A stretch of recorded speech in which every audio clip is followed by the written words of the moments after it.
Good evening and welcome to the Cure HHT webinar series. I'm Nicole Schaefer, Director of Professional and Medical Programs for Cure HHT. Thank you for joining us tonight for the webinar Eating for Health, Dietary Choices that Impact HHT. Before we get started, I just want to give you a few reminders. Tonight's webinar is being recorded and will be posted on our website. After the webinar, you will receive an email with a short survey. Your input is critical to the development of future webinars, so please take a moment to fill this out for us. To help reduce background noise, everyone's phones or microphones are muted.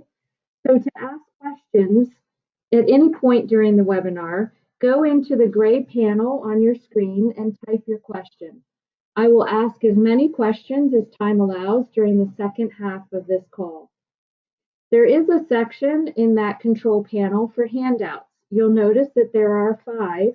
You can download these from your computer during the webinar, or they will be available on our website on the recorded page of the webinar. And I just ask that you try to keep your questions general and related to tonight's topic so that the answers will benefit everyone on this call. Before we begin, I would like to introduce tonight's speaker. Lisa Mannik is a registered dietitian in the Division of Respirology at St. Michael's Hospital in Toronto, Canada. She completed her undergraduate degrees at Queen's University and Western University, a dietetic internship at St. Michael's Hospital, and holds a Master's of Science in Immunology from Western University. Lisa works closely with the Toronto HHT Centre patients, helping them manage their disease through nutrition. I now pass tonight's program over to Lisa.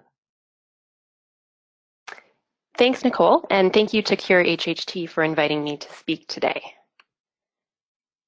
So for today's webinar, I'll first spend some time discussing foods that increase bleeding risk.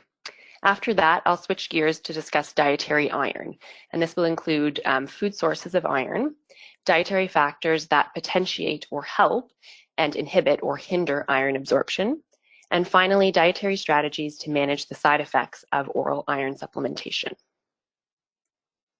So let's talk about foods that may increase bleeding, which if consumed in significant amounts could move you from having a normal iron status, like our little man on the left, to iron deficiency anemia.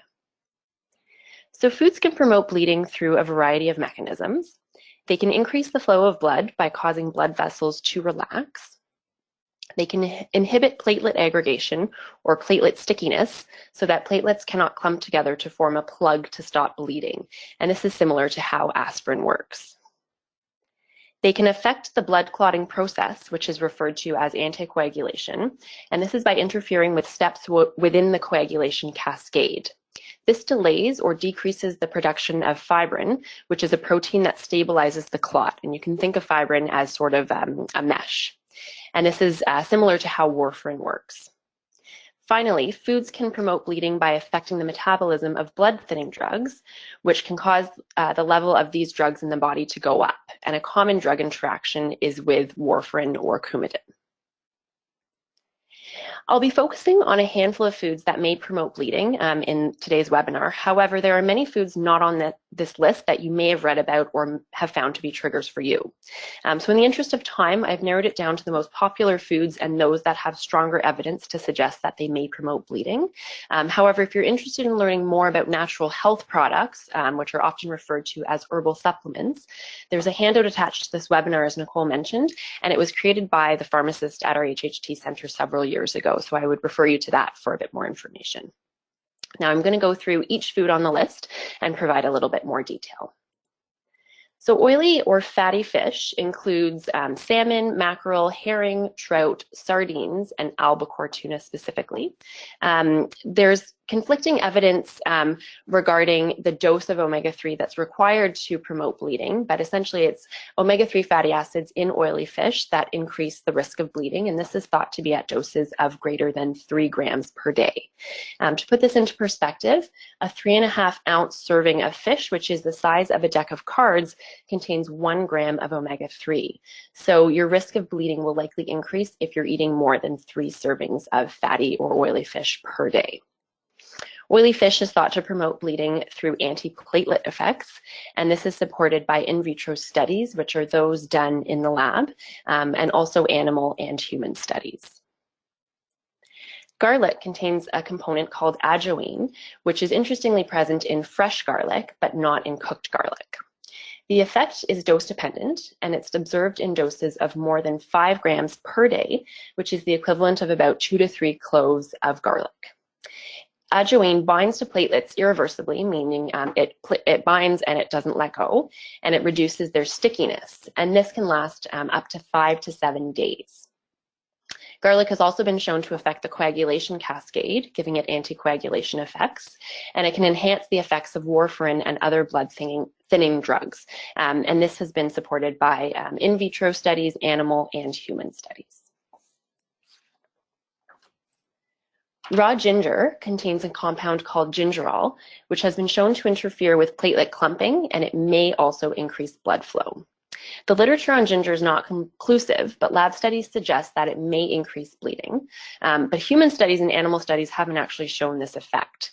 It's felt that cooked ginger is safe to consume, but you'll want to be cautious if you're eating raw ginger regularly, or if you're taking ginger supplements such as natural gravol, which is essentially ginger. Ginkgo biloba extract is something that is commonly found in energy drinks and sometimes in teas. And it's a compound that has been reported to cause spontaneous bleeding in young, healthy people who were taking supplements containing doses of 120 milligrams or more per day. There's case reports of spontaneous bleeding in young, healthy people who were taking products containing ginkgo biloba, but doses of 120 milligrams or more per day is not safe.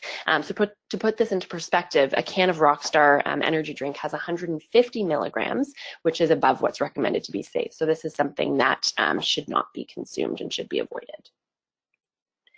The Asian herb ginseng contains a compound called ginsenoside, which is found in some teas and also in some energy drinks.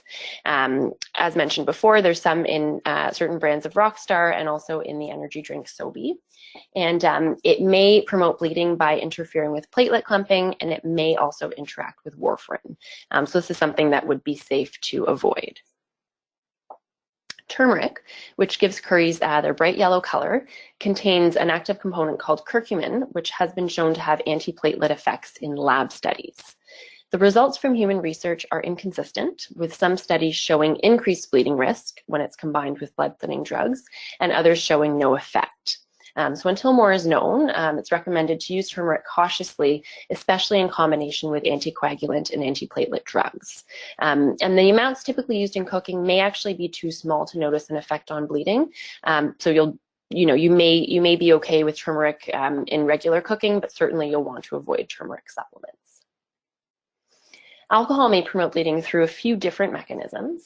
It's been shown to have antiplatelet effects, anticoagulation effects, and may also increase blood flow. So various mechanisms how it can promote bleeding. Salicylates are the salts and esters of salicylic acid, which is also an important active metabolite of aspirin. They occur naturally in many foods, particularly plant-based foods such as fruits and vegetables, but the amount is difficult to determine because the amount varies depending on the plant variety and growing conditions. It's thought that salicylates promote bleeding by interfering with platelet clumping, which is similar to how aspirin works, but this hasn't actually been confirmed in any studies.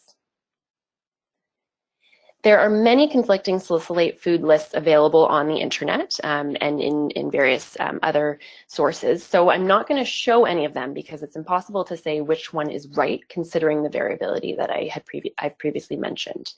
On top of that, it's really difficult to follow a nutritionally adequate diet that does not contain any salicylates. So, it's not something that I like to advertise in terms of lists. But there are a few factors to consider when looking at the salicylate content of food. One is that riper fruits tend to have lower amounts of salicylate compared to underripe fruit. The skin of fruits and vegetables is thought to be higher in salicylates, so the flesh would have less. And organic fruits and vegetables tend to be higher in salicylates. So just a few things to consider. While I won't be providing an exhaustive list, I have highlighted here some of the foods that are highest in salicylates. So these include fruits, particularly berries, pineapple, cherries, and dried fruits, because the concentration, the amount of salicylates is so concentrated in dried fruits. Some herbs and spices are also quite high, so curry powder, cumin, turmeric, paprika, thyme, garam masala, anise, and rosemary, among others. Some teas, licorice and peppermint, and some types of honey.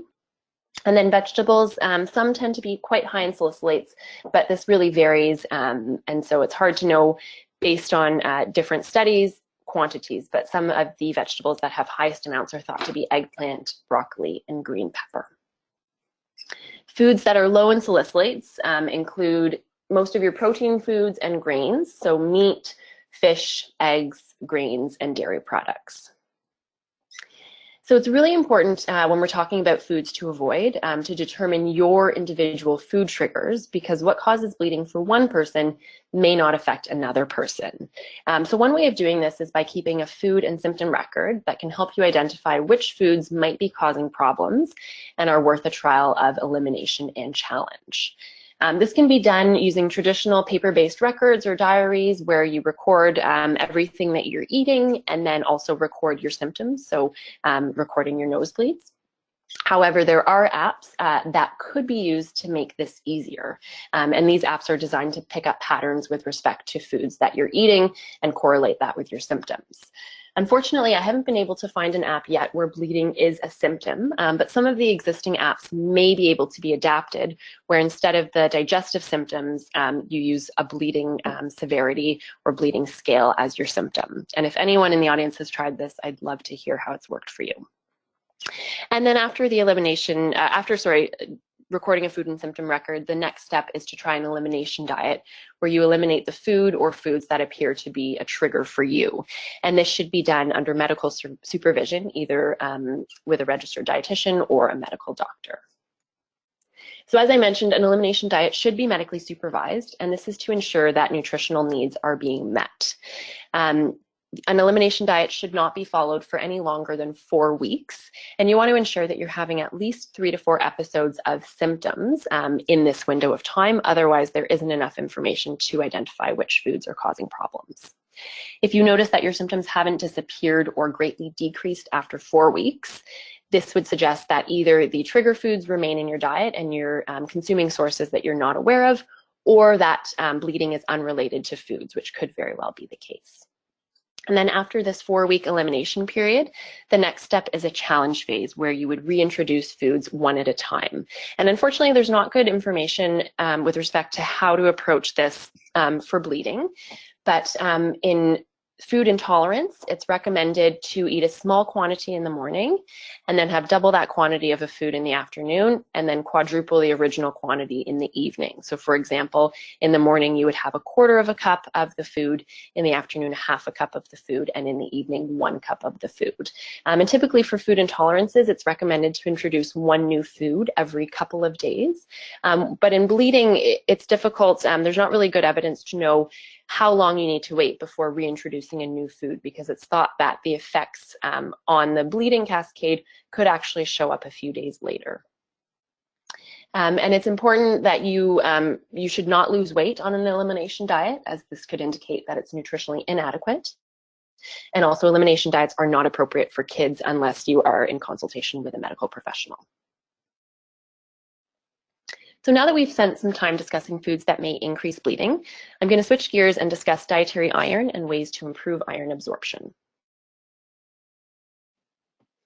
So iron can be found in 2 forms. There's heme iron and non-heme iron. Heme iron comes from animal sources, and this is from the hemoglobin or the myoglobin of animal meats. The absorption of heme iron is very efficient, between 15 to 35%, and it's typically not influenced by very many other dietary factors other than calcium, and I'll get into this in the next slide. Rich sources of heme iron include organ meats, oysters, beef, duck, lamb, and seafood. Non-heme iron is the type of iron that's found in plants. However, there are some animal foods that do provide non-heme iron. The absorption is less efficient than heme iron, with 2 to 20% being absorbed. And absorption is influenced by several dietary factors, also by your body stores and the pH of your intestine. Rich sources of non-heme iron include legumes, lentils, pumpkin seeds, soybeans, and blackstrap molasses.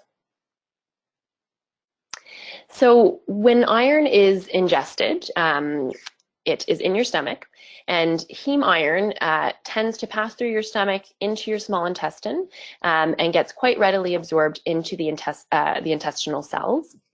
So there aren't very many factors that influence the absorption of heme iron other than calcium, which can bind heme iron and make it difficult to be absorbed. On the other hand, non-heme iron can be influenced by a variety of different factors. And most non-heme iron is in the ferric form, which is insoluble and cannot be used by the body, so it cannot be absorbed very readily. So there's various factors that influence non-heme iron absorption. One is the use of medications that lower the acidity in your stomach, such as proton pump inhibitors. And these work by converting the soluble or well-absorbed ferrous iron into ferric iron, making it difficult to be absorbed. So that would be one thing that would negatively impact iron absorption. If ferric iron, which is the insoluble form, makes its way into the small intestine, as I mentioned, it can't be absorbed very readily. However, you can combine it with vitamin C or muscle tissue in the form of meat, which converts it back to the soluble form of ferrous iron, and this then can be readily absorbed into the intestinal cells. Factors that impact the absorption of ferrous iron negatively include food components such as phytates, polyphenols, calcium, and milk, egg, and soy protein, and I'll be discussing these in the next few slides. So potentiators of absorption, things that help with iron absorption, include vitamin C. And as I mentioned, vitamin C helps convert ferric iron, the insoluble form, to the soluble ferrous iron. Sources of vitamin C, we typically think of citrus fruit, but includes most fruits and vegetables, including bell peppers, citrus fruit, dark green vegetables, kiwi, strawberries, cantaloupe, cabbage, etc. And you can see on this list that most foods do contain a decent amount, most fruits and vegetables contain a decent amount of vitamin C. Muscle tissue also impacts iron absorption positively, and this can be referred to as the meat factor. And essentially, meat proteins, the peptides, help convert the insoluble ferric iron to ferrous iron, making it more easy for the body to absorb. Several foods inhibit iron absorption, meaning they hinder it. Phytates are antioxidant compounds that are found in whole grains, legumes, nuts, and seeds, and they're the main dietary factor that inhibits iron absorption. And this is by phytates bind to iron and they make it unavailable to be absorbed. Phytates can be removed or quantities can be decreased from some foods through various means, such as milling the food, so grinding it quite finely, heating it, soaking it to remove some of the phytates on the surface, fermenting, or sprouting. So there are some ways that you can reduce the phytate content of the foods that you eat. Another component of foods, known as polyphenols, also inhibit iron absorption in a similar way. So they bind to iron and prevent it from being absorbed. And these are antioxidant compounds found in tea, red wine, fruits, vegetables, spices, and then small amounts can be found in soy, grains, and legumes. Calcium is unique in that it can inhibit both non-heme and heme iron absorption, whereas, as I mentioned, phytates and polyphenols primarily affect non-heme iron absorption.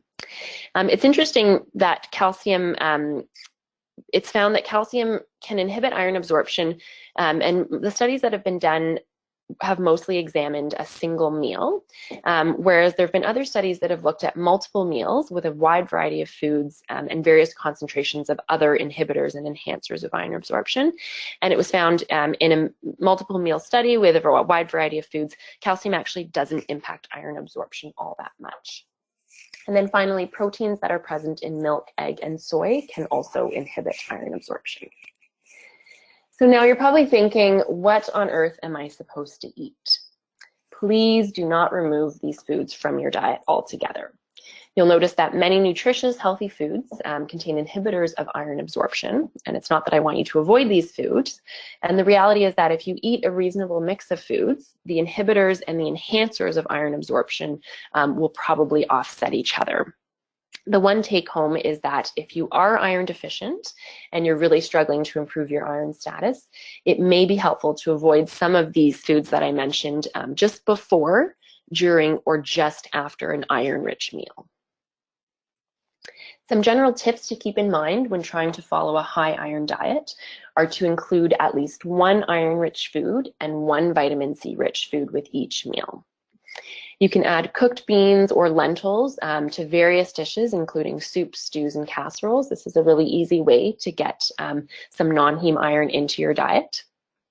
Choosing cereals and flours fortified with iron can have a significant impact on dietary iron intake. Choosing dark green and orange vegetables more often over some of the other vegetables can also improve your iron intake. And choosing dried fruit and nuts or seeds as a snack or adding these to recipes can also improve iron intake. Here I have several sample high iron meals, and you can see that in most meals, other than the one on the right-hand side, which is a vegetarian option, in most of these, a combination of heme and non-heme iron has been included, and this is to optimize iron absorption. So you can see that, a typical breakfast that would have containing 2 eggs would be a source of non-heme iron, 2 slices of ham would be a source of heme iron, slice of toast, if it's fortified bread, which it likely is, would be a source of non-heme iron, and then orange juice would help with the iron absorption. So there are many ways to improve iron intake in meals. This table here lists foods based on their iron content, and there's lots of these types of tables or lists available online. And this can just be a helpful tool to help identify iron-rich foods to include in your diet. You will see that depending on the source that you look at, there is variability in terms of the numbers, but sometimes it's interesting to compare 2 foods that you felt were really good sources of iron, and they may actually not be as high as thought. So with all this talk about dietary iron, there are certain limitations to relying on your diet to meet your iron needs. So here I have a sample high iron meal plan for a day. And when we total everything up, it's about 21 milligrams of iron consumed, which is quite good. When we factor in the fact that about 2 to 20 or 15 to 35% of the iron is actually absorbed, depending on whether it's heme or non-heme iron. This leaves us with just under 1 milligram to about 5 milligrams of iron absorbed. In comparison, 1 capsule of ferrous fumarate provides us with 100 milligrams of elemental iron, which, when we factor in how much gets absorbed, is about 2 to 20 milligrams. So oral iron supplementation can easily give you 2 to 4 times the amount of iron that you can get in your diet. So oral iron supplements are useful when diet is not enough. And this table here lists various formulations of iron and the amount of elemental iron contained in each. Iron supplements are generally best absorbed on an empty stomach, and this is to avoid the inhibitory effects of some of the other foods that we discussed previously. And you'll also want to be cautious about the timing of when you take your iron with other supplements and medications, because some can interact with iron and affect its absorption. Some of the side effects of oral iron supplementation include nausea, vomiting, and diarrhea, even with high doses. And this can sometimes be managed by taking in smaller doses throughout the day. Dark stools are very common, and constipation is one of the most common side effects. So one of the dietary ways that we can help manage constipation is by adding more fiber in the diet. So aiming for 25 to 35 grams of fiber per day is recommended to help with constipation. You'll want to do this slowly because if you increase your fiber all at once, you're going to end up with some awful GI symptoms, including gas, bloating, and potentially even diarrhea. So if you typically don't consume a lot of fiber, you'll want to slowly add fiber over a course of a few weeks.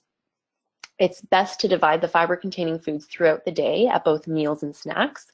So rather than having one big bowl of a very, very high fiber cereal in the morning and that's about it, it's best to consume high fiber foods throughout the day.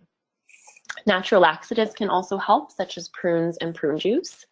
It's really important to drink lots of fluids because if you're eating a lot of fiber and not hydrating adequately, you're probably going to end up with more issues with constipation. Probiotics may be beneficial, and there are some probiotics that have evidence to support their effect in helping to manage constipation, but this is something that you should speak with your medical team about.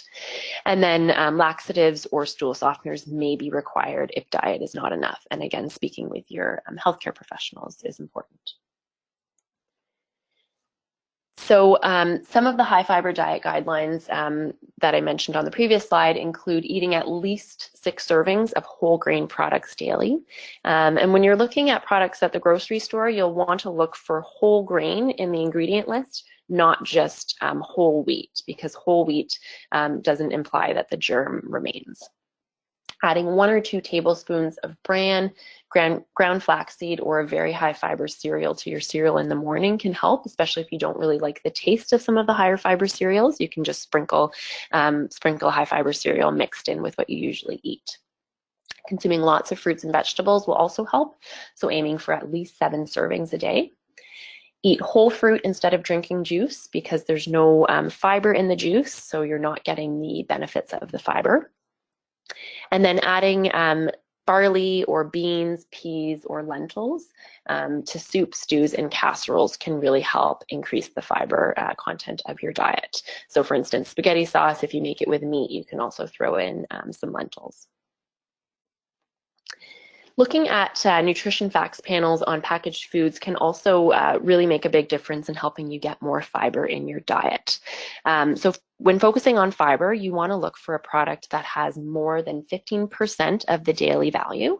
And in this example, cereal A you can see is a much better choice than cereal B because it contains 28% of the recommended daily value of fiber, whereas cereal B only contains 4%. As an added bonus, you'll see that both of these cereals are fortified with iron. And so cereal is a great way to give you fiber if you're struggling with constipation, but also iron. So today we talked about foods that promote bleeding, foods that are good sources of iron, foods to avoid for optimal iron absorption, and foods to help with constipation, which is one of the most common side effects of oral iron supplementation. But what about when these foods overlap? So for instance, raisins are iron rich, but the salicylates present in them may promote bleeding in some. Another example is bran, which is good for constipation, but it might minimize iron absorption because of the phytate content. So really the take-home message is try not to overthink it and try to just choose 1 or 2 tidbits to incorporate into your diet. On top of this, I can't emphasize enough that nutrition is individualized, so it's really important to find out what foods work for you, because what some people say foods that may promote bleeding for them may not be the case for others.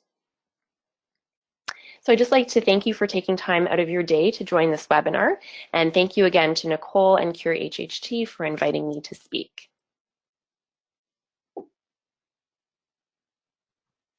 Thank you, Lisa. This was a really thorough overview for dietary choices that impact HHT. I wish you could just come home with me and help me figure this all out. But we do have a bunch of questions, so let's get started with that. You mentioned garlic was something to avoid, and the question is cooked garlic okay to have, or is it garlic in any form? Yes, so I mentioned that garlic is something that may promote bleeding. And the compound that is thought to affect platelets and coagulation is present in raw garlic. So cooked garlic should not have any effect on bleeding. It's raw garlic that you want to be mindful of. And the dose that may promote bleeding is about 2 to 3 cloves of raw garlic a day. And again, with any foods, it's very individualized. So if you eat lots of raw garlic every day and don't notice any effects, then this is perhaps a food that you don't need to avoid. And I'll, on top of that, just mention that for most of these foods, taking them in supplement form is not advised. So a garlic supplement would not be something that would be recommended. Okay, great. Thank you. So another question is there any type of honey that is okay? So that's an excellent question. And from what I've read, there are certain honeys have higher amounts of salicylates than others. And again, I imagine this is related to what flowers the bees are pollinating and how the honey's being made. Unfortunately, I don't know off the top of my head which ones are recommended and which ones are not. I could look more into that, but I don't know that I would be able to come up with a definitive answer because the amount of salicylate does vary depending on the source, temperature, climate, etc. There is a lot of variability. And are salicylate something that are listed on ingredients or, on a product that a person could look that up on their particular honey? Unfortunately not. I think the only places to look are, there are some tables online of foods that are listed as kind of low, moderate, or high. There are some papers that have analyzed the salicylate content of various foods, but again, some papers have looked in Scotland, some have looked in Asia, and they see different amounts depending on the region. So unfortunately, there isn't really a great way of determining the salicylate content of food.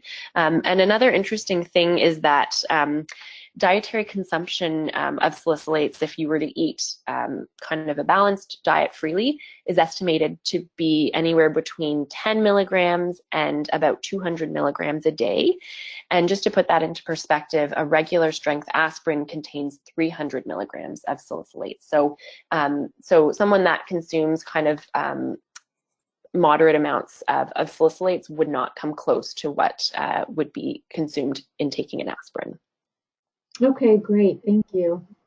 So the next question is, can chocolate induce bleeding? I guess that might not have been on one of the lists. Yeah, I definitely feel like I have heard people mention that chocolate can promote bleeding for them. Cocoa may be on some lists of foods that are higher in salicylates. Beyond that, I'm not sure what in cocoa would promote bleeding, but it may be a trigger for some. Okay. Do you know if there's any studies on people with HHT to see which types of foods affect them? We actually had a couple of people ask that same question. Yes, that's an excellent question. As far as I know, there are not. I think it's something that should be studied, and it would be really interesting, even if a bunch of people with HHT were to keep food and symptom diaries to help identify sort of what foods commonly affect people with HHT and promote bleeding. But as far as I know, there haven't been any studies done, but it's definitely something that I think would be really interesting to look into. Okay. Well, we hope that there are some researchers out there interested in that topic. I think that would be highly beneficial. I agree. Another question is, do facial or body lotions that contain salicylate affect you from absorption through the skin? So I definitely, in theory, any type of lotion or product that's applied topically can be absorbed through the skin, and we definitely factor this in when we're talking about people with food allergies or food intolerances. I don't know that the quantity of salicylates that would be absorbed through the skin would have a significant impact on bleeding. But I would say if someone is using a product, if they try a window of time not using that lotion or cream and they notice a reduction in their bleeding, that would be interesting, and I would encourage them maybe to track things a little bit better. But I don't know that the amount absorbed would actually translate into increased bleeding. Okay, great. Thank you. So the next question is, many people with HHT also experience ischemic events like pulmonary embolizations, etc. which further challenge balancing bleeding risks versus potentially treating with antiplatelet, anticoagulant medications. And so the question is, are your dietary recommendations different for this population? Would eating antiplatelet foods be a potential alternative to medication for people who are unable to tolerate medication due to increased bleeding? Yeah, this is an excellent question. And this would be something that I would have to say you would want to speak with your medical doctor about. I don't feel comfortable making those recommendations, and I don't know that ingestion of foods would necessarily give you the same effect that some of the medications would. Okay. Are all nightshade vegetables like eggplant high in potential for bleeding? So that would probably go back to looking at the salicylate content of those vegetables, and I wouldn't say that all are high because it's so dependent on growing conditions and region, and because the effect is so individualized. So it's not something that I would recommend avoiding, but certainly keeping a food and symptom diary or just making note of if consuming those foods increases bleeding for the individual would be my recommendation. Okay. A question relating to alcohol and wondering if there's a difference between wine and liquor. And then secondary to that, asking if you've seen a difference between red and white wine.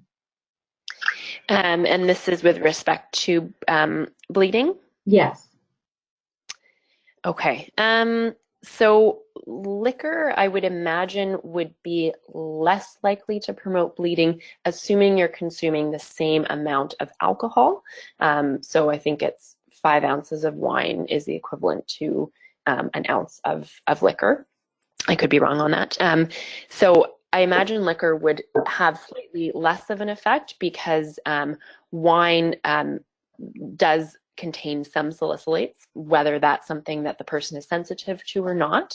I can't speak to, but I would imagine wine would perhaps increase bleeding a little bit more.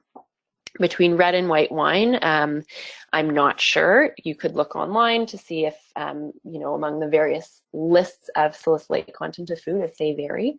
But again, those lists tend to differ depending on what source you look at. Okay. The next question is talking about vitamin K and how it improves clotting, and asking, is there any evidence that foods rich in vitamin K help counteract foods that are anti-clotting, and many foods that may be higher in salicylates also are higher in vitamin K? Is there any counter reaction?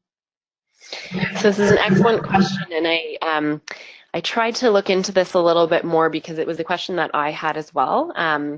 And I could only get so far in terms of looking at the biochemical pathways in terms of how vitamin K impacts clotting. But my understanding is that vitamin K improves clotting only if you're vitamin K deficient. So if you have good blood levels of vitamin K, adding additional vitamin K rich foods likely won't impact clotting. And this is in the absence of taking medication like warfarin or a blood thinner. So, if your vitamin K status is normal, consuming vitamin K rich foods, I don't think will improve clotting necessarily. And again, this is if you were not on a blood thinning medication. So I don't know if that answers the question, but you're absolutely right. A lot of these foods that I've talked about, some of them may promote bleeding, but may also be good sources of iron. So it is all quite complicated and interrelated. Right. Okay. So some other foods or spices that people are asking about that may not have been specifically mentioned is asking if sugar consumption triggers bleeding. I haven't read anything to suggest that sugar consumption would trigger bleeding, and I can't think how, in terms of mechanisms, that would occur. if people have noticed that consuming sugar in isolation, so independent of certain foods that may promote bleeding for other reasons, do trigger bleeding, it would be a really interesting observation. But I can't think of any mechanism where that would occur. Okay. And the other spice is cinnamon. Is there any evidence that that causes bleeding? Cinnamon, I feel like I've read that there may be some evidence to support it. I don't know that the evidence is very strong, which is why it didn't come up in my list of foods, but that would be one that I'd have to look into a little bit more. Okay. And this is kind of an interesting question. Is there any cookbook that you would recommend for HHT patients? That's a very interesting question. I think that would be a really good, a potentially good initiative. I guess the concern is that, as I mentioned, the response is so individualized that foods that one person with HHT can consume without problem may be problem foods for another person. So I think it would actually be pretty hard to come up with a cookbook that would have a balance of foods that would sort of meet the needs of a wide variety of people with HHT, but certainly, high iron or iron-rich recipes are fairly easy to find. But no, I'm not aware of anything, but that is a really good idea. Yeah, I think it's a great idea. So I know that the HHT Centre in Toronto is unique in that they do have you as part of the team. And some others to work with patients. And so my question is, what would you recommend for an HHT patient that either goes to an HHT center that doesn't have access to dietitian, or to HHT patients that don't go to an HHT center, with regards to their dietary choices and impacting their bleeding? That's a good question, and I guess one of the pieces that I'm less familiar with is in terms of sort of access to healthcare. Being in Canada, most hospitals and most centers and programs have a dietitian, and seeing a dietitian, as long as there's a referral or a consult, is covered. So in Canada, I would say, speak with your physician, ask for a dietitian referral if there is one available. And there are ways to find dietitians, both in Canada and the US, that work in private practice, where some people have insurance coverage for their services. But in the United States, I know things work a little bit differently with respect to healthcare, so I'm not sure how easy it would be to connect with a dietitian at either your HHT center or non-HHT center. So speaking with the physician certainly wouldn't hurt, just to ask if they are aware of anyone or if they have any recommendations. I believe the Academy of Nutrition and Dietetics is the body of dietitians in the US, and they likely have a find a dietitian search function where you can connect with someone who lives in your city or town. And there are some dietitians that do consulting remotely using technology. So those would be some options to consider, but unfortunately I'm less familiar with what's available in the United States compared to Canada. I still think that was great feedback. And so I'm curious, what type of HHT patient do you think would most benefit from meeting with a nutritionist? So definitely, I would say the majority of people with HHT that I end up seeing are ones that are admitted to hospital, just because they tend to have more complex issues or have more severe bleeds. But in the outpatient setting, I think if someone is really struggling with what to eat, if they're feeling kind of overwhelmed because a lot of foods they feel promote bleeding or are triggers, that would be an important person to connect with. Or if there's sort of other nutrition concerns that have been impacted by HHT. So, if someone's losing weight or The low iron is something that is often addressed with oral iron supplementation. So as much as we can talk about diet and increasing iron in your diet can help on top of taking oral iron supplements, sometimes there's not a whole lot that as a dietitian I can really do. So it's more, I think, if people are avoiding foods or finding that they're struggling with what to eat because they worry about bleeding, that would maybe be a more useful referral to a dietitian. Okay. So we also have a question about jalapenos and asking if they're good or bad for anemia. So jalapenos would be a good source of vitamin C, which would help with iron absorption. I'm trying to think if there is anything else in jalapenos that would be favorable or not. And I can't think of anything off of the top of my head. So I would say the vitamin C in them would be great. But beyond that, I'm not sure if there would be much of an effect. Okay. So the next question is, being a vegetarian, is that harmful to an HHT patient? I would say no. It's possible to have a very healthy, balanced vegetarian diet. It is a bit more work, so you do have to be really mindful about ensuring that you're getting good sources of iron with every meal, just because the iron is not as well absorbed from plant-based foods. But it's certainly something that I would not discourage someone from doing if that's their personal choice. Okay. Do NSAIDs have an effect on bleeding? And can you define what an NSAID is for those in the audience? So that's more of a medical question. Non-steroidal anti-inflammatory something with D, I'd have to look it up, which I believe ibuprofen, I think, falls under that category, and perhaps aspirin. But essentially, that's a medication question that I'm not going to answer as a dietitian. Okay. No, that's fine. And is one type of iron better to take than another? In terms of oral iron supplements? Yes, or compared to food.